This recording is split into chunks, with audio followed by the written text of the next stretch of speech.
നമസ്കാരം, ഫോക്കസിലേക്ക് സ്വാഗതം. ഇന്ത്യയിലെ മറ്റ് സംസ്ഥാനങ്ങളെ അപേക്ഷിച്ച് കേരളത്തിലെ വൃദ്ധരുടെ ജനസംഖ്യ വളരെ വേഗം വർദ്ധിച്ചു വരികയാണ്. 1961-ൽ 60 വയസ്സിന് മേൽ പ്രായമുള്ളവർ ജനസംഖ്യയുടെ 5.13% മാത്രമായിരുന്നു. 2001-ൽ ഇത് 9.77 ആയി. 2051 ആകുമ്പോഴേക്കും വൃദ്ധർ സംസ്ഥാനത്തെ മൊത്തം ജനസംഖ്യയുടെ 32% ആകുമെന്നാണ് കണക്കാക്കുന്നത്. വൃദ്ധരുടെ സംരക്ഷണത്തിന് സംസ്ഥാനം മുന്തിയ പരിഗണന നൽകണമെന്നാണ് ഇത് സൂചിപ്പിക്കുന്നത്. സംസ്ഥാന സർക്കാർ വയോജന നയത്തിൻ്റെ കരട് രൂപം ഇപ്പോൾ തയ്യാറാക്കി പ്രസിദ്ധീകരിച്ചിട്ടുണ്ട്. വൃദ്ധരുടെ സംരക്ഷണത്തിനായി നിരവധി ക്ഷേമ പദ്ധതികൾ കരട് നയത്തിൽ വിഭാവനം ചെയ്യുന്നു. മാതാപിതാക്കളെ മക്കൾ സംരക്ഷിക്കേണ്ടത് നിർബന്ധമാക്കുന്ന നിയമനിർമ്മാണവും സർക്കാരിൻ്റെ പരിഗണനയിലുണ്ട്. ഈ വിഷയങ്ങളൊക്കെയാണ് ഇന്ന് ഫോക്കസ് ചർച്ച ചെയ്യുന്നത്. ജനസംഖ്യാ ശാസ്ത്രജ്ഞനും ജനസംഖ്യാ പരിണാമത്തിൽ ഡോക്ടറേറ്റ് നേടിയ ആളുമായ ഡോക്ടർ സാബു അലിയാർ ഇപ്പോൾ സ്റ്റുഡിയോയിൽ നമ്മോടൊപ്പമുണ്ട്. മനഃശാസ്ത്രജ്ഞനായ ഡോക്ടർ KS ഡേവിഡ് കൊച്ചി സ്റ്റുഡിയോയിൽ നിന്ന് ഈ ചർച്ചയിൽ പങ്കുചേരും. ഇതേക്കുറിച്ചുള്ള ഒരു റിപ്പോർട്ടോടുകൂടി ഈ ചർച്ച തുടങ്ങാം. അതുപോലെ കേരളത്തിലും പൊതുജനസംഖ്യാ വർധനവിൻ്റെ നിരക്കിനേക്കാൾ അധികമാണ് വയോജനങ്ങളുടെ വർധന. ജനസംഖ്യാ വർധനവിൻ്റെ പൊതുനിരക്ക് കുറയുകയും വൃദ്ധരുടെ നിരക്ക് കൂടുകയും ചെയ്യുന്നു. ശിശു സംരക്ഷണത്തിൽ നിന്ന് വയോജന സംരക്ഷണത്തിലേക്ക് സംസ്ഥാനം ശ്രദ്ധ തിരിക്കേണ്ടിയിരിക്കുന്നു എന്നതിൻ്റെ സൂചനയാണ് ജനസംഖ്യാ പഠന രംഗത്തെ പുതിയ കണ്ടെത്തലുകൾ. ഇന്ന് കേരളത്തിലെ ഏതാണ്ട് മൊത്തം ജനസംഖ്യയിൽ 10% പേര് വൃദ്ധരായി കഴിഞ്ഞു. 2020 അടുപ്പിച്ച്, അതായത് 2011-നും 2021-നും ഇടയ്ക്കുള്ള കാലഘട്ടത്തിൽ കേരളത്തിലെ കുട്ടികളുടെ പോപ്പുലേഷനെക്കാളും കുട്ടികളുടെ ജനസംഖ്യയെക്കാട്ടിലും കൂടുതൽ വൃദ്ധരുടെ ജനസംഖ്യയായി മാറും എന്നുള്ളതാണ് ഞങ്ങളുടെ റീസെൻ്റായിട്ടുള്ള ഒരു പഠനം തെളിയിക്കുന്നത്. ഇതിന് പ്രധാനമായ കാരണം മുൻകാലങ്ങളിൽ, അതായത് കഴിഞ്ഞു പോയ വർഷങ്ങളിൽ നമ്മുടെ ജനസംഖ്യയിൽ കുട്ടികളുടെ എണ്ണം വളരെ കൂടുതലായിരുന്നു. ഇപ്പോൾ അത് ഇമ്മീഡിയറ്റായിട്ട് കുട്ടികളുടെ എണ്ണം കുറഞ്ഞു വരുന്നതാണ്. മുമ്പേ പോയിട്ടുള്ള കുട്ടികളുടെ എണ്ണം കൂടി നിൽക്കുമ്പോൾ അത് 20-30 വർഷം കഴിയുമ്പോൾ അവരെല്ലാം വൃദ്ധരായി മാറും എന്നുള്ളത് കൊണ്ട് ഇന്നത്തെ ഈ ചെറുപ്പക്കാരുടെ എണ്ണം നാളെ ഒരു വൃദ്ധരുടെ എണ്ണമായി മാറും എന്നുള്ളത് കൊണ്ടാണ് വെച്ചിട്ടാണ് നമ്മൾ നാളെ വൃദ്ധരുടെ പ്രശ്നം ഒരു വലിയ പ്രശ്നമായി മാറും എന്ന് പറയുന്നത്.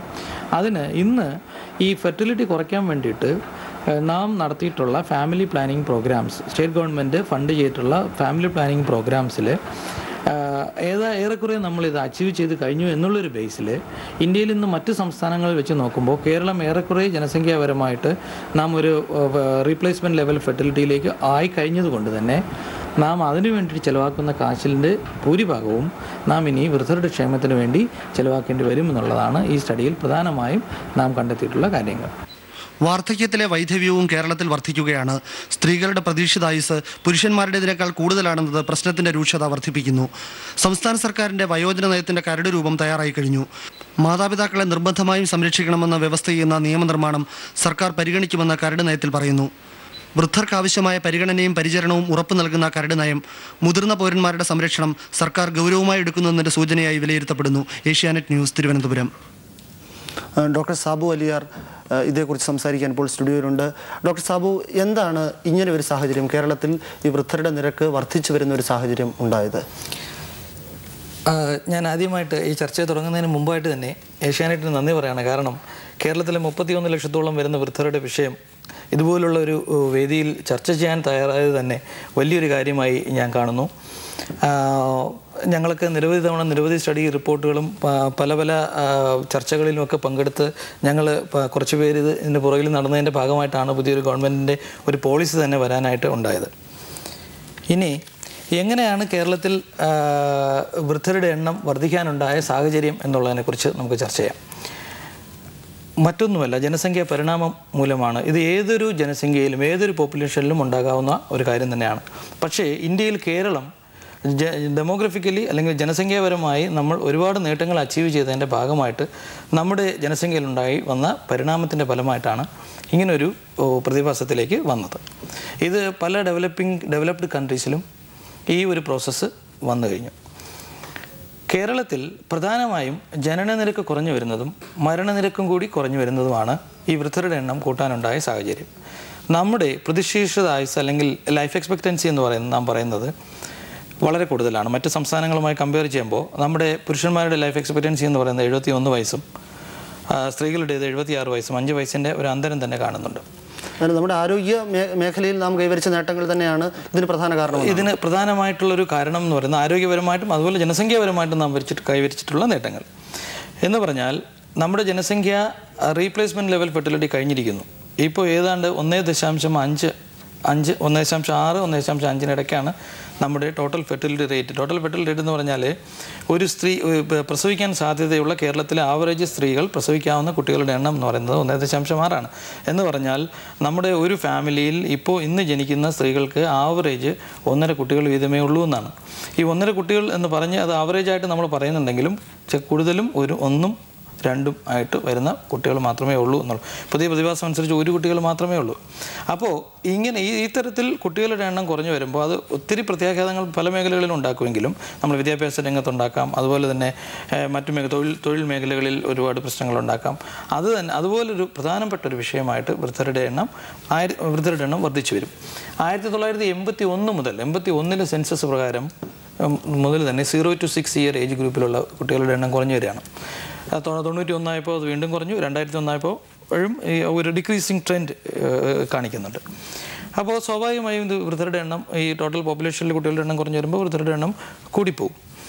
അതുകൊണ്ടാണ് പ്രധാനമായിട്ട് ഇങ്ങനൊരു സംഭവം വൃദ്ധരുടെ എണ്ണം കൂടി വരുന്നതായിട്ട് കാണുന്നത്. നിങ്ങളുടെ ഒരു സ്റ്റഡിയിൽ ഇത് ഏറ്റവും കൂടുതൽ രൂക്ഷമാകുന്ന ഒരു പക്ഷേ കുട്ടികളെക്കാൾ വളരെ അധികം വൃദ്ധരുണ്ടാകുന്ന ഒരു സാഹചര്യം എപ്പോഴായിരിക്കും കേരളത്തിൽ ഉണ്ടാകുന്നത്? ഞങ്ങൾ ഈ ജനസംഖ്യയുടെ ഇപ്പോഴത്തെ ഒരു ട്രെൻഡ് വെച്ചിട്ട് ഞങ്ങൾ പോപ്പുലേഷൻ പ്രൊജക്റ്റ് ചെയ്തിട്ടുണ്ടായി.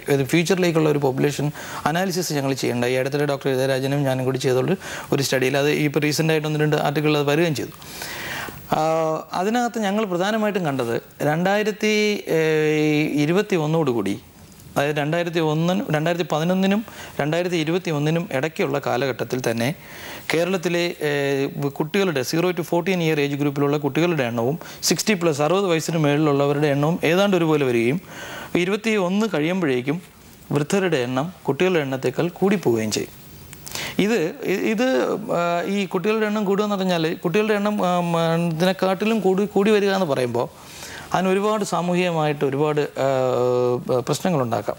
കാരണം ഇപ്പം തന്നെ ഓൾഡ് ഏജ് ഹോം കേരളത്തിലാണ് ഏറ്റവും കൂടുതൽ. ഇന്ത്യയിൽ മൊത്തം 1000-ഓളം വരുന്നതിൽ 110-ഓളം ഓൾഡ് ഏജ് ഹോം കേരളത്തിൽ മാത്രമായിട്ടുണ്ട്. ഈ 110 എന്ന് പറയുന്നത് ഗവൺമെൻറ് കണക്കാണ്. പിന്നെ അനൗദ്യോഗികമായിട്ട് ഉള്ള കണക്കുകൾ വേറെയുണ്ട്. അല്ല, പ്രൈവറ്റ് സ്വകാര്യ മേഖലയിൽ തന്നെ ഒത്തിരി ഓൾഡ് ഏജ് ഹോംസ് ഉണ്ട്.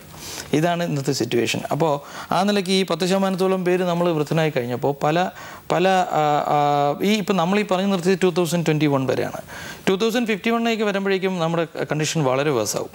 കാരണം നമ്മുടെ പോപ്പുലേഷൻ ഒരിക്കലും നമുക്കിനി ഇൻക്രീസ് ചെയ്യിപ്പിക്കാൻ പറ്റത്തില്ല. നമ്മുടെ പോപ്പുലേഷൻ കുറഞ്ഞ് തന്നെ വരികയാണ്.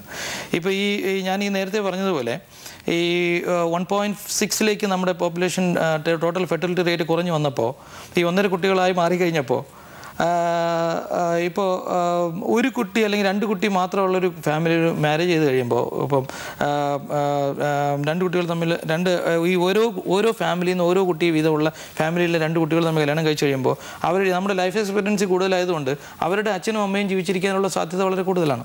അതുപോലെ തന്നെ ഈ 2 പെൺകുട്ടിയുടെ അച്ഛനും അമ്മയും ജീവിച്ചിരിക്കാനുള്ള സാധ്യത കൂടുതലാണ്.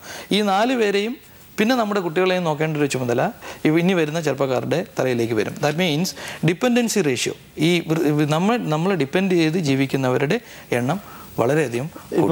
ഇപ്പോൾ ഡോക്ടർ സാബു ഇപ്പോൾ പറഞ്ഞത് ഈ ഒരു 2021 ആകുമ്പോഴേക്കും ഇത് ക്രോസ് ചെയ്യുമെന്നാണ്. അപ്പോൾ ശരിക്കും പറഞ്ഞാൽ ഇപ്പോൾ ഈ നമ്മൾ തൊഴിലില്ലാത്ത ചെറുപ്പക്കാർ എന്നൊക്കെ പറയുന്ന ചെറുപ്പക്കാരേറെ ഉള്ള ഈ ഒരു സമൂഹം തന്നെ ഈ വൃദ്ധരായി മാറുമ്പോൾ ഉണ്ടാകുന്ന പ്രശ്നങ്ങളായിരിക്കും ഇനി കൂടുതൽ അഭിമുഖീകരിക്കാൻ പോകുന്നത്. അതിന് പ്രധാനമായിട്ടുള്ള കാരണം നമുക്കെല്ലാം അറിയാം. 1971, 61, 71 കാലഘട്ടത്തിലായിരുന്നു നമ്മുടെ ഫെർട്ടിലിറ്റി റേറ്റ് വളരെ കൂടുതലുണ്ടായിട്ടുണ്ടായിരുന്നു.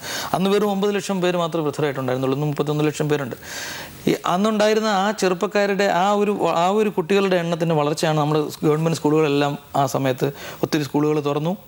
അത് കഴിഞ്ഞിട്ട് അവർ ചെറുപ്പക്കാരായി മാറി. ഒരു 20 കൊല്ലം കഴിഞ്ഞപ്പോഴേക്കും അവർ ചെറുപ്പക്കാരായി കഴിഞ്ഞു. അതായത് 90-കളിലായപ്പോഴേക്കും അവരുടെ വലിയൊരു അൺഎംപ്ലോയ്മെൻറ്റ് പ്രോബ്ലമായി വന്നു. ഈ ഒരു ജനറേഷൻ മുകളിലേക്ക് വയസ്സാവും തോറും അവർ പോകുന്ന എല്ലാ മേഖലയിലും അതൊരു വലിയ പ്രശ്നമായി തന്നെ പോകും. അത് വൃദ്ധരുടെ പ്രശ്നമായിട്ടും പ്രതിഫലിക്കുകയും ചെയ്യും. ഇതിൻ്റെ ഒരു സാമൂഹിക പ്രത്യാഘാതത്തെക്കുറിച്ച് കൊച്ചിയിലുള്ള ഡോക്ടർ കെ എസ് ഡേവിഡിനോട് അന്വേഷിക്കാമെന്ന് തോന്നുന്നു. ഡോക്ടർ കെ എസ് ഡേവിഡ്, ഇപ്പോൾ കേരളത്തിൽ വൃദ്ധരുടെ ജനസംഖ്യാ നിരക്ക് വളരെ വർദ്ധിച്ചു വരുന്നതായാണ് ഇപ്പോൾ നടത്തിയ പഠനങ്ങളിൽ, ഇപ്പോൾ ഡോക്ടർ സാബു ഉൾപ്പെടെ ഉള്ള വിദഗ്ധർ നടത്തിയ പഠനങ്ങളിലും മനസ്സിലായിട്ടുള്ളത്. ഇത് ഉണ്ടാക്കുന്ന സാമൂഹ്യ പ്രശ്നങ്ങൾ വളരെ വലുതായിരിക്കുമല്ലോ. വരുന്ന കാലത്ത് കേരളത്തിൽ ഇത് ഏത് രീതിയിലുള്ള സാമൂഹികമായ പ്രശ്നങ്ങൾക്കായിരിക്കും ഇടയാക്കുന്നത്?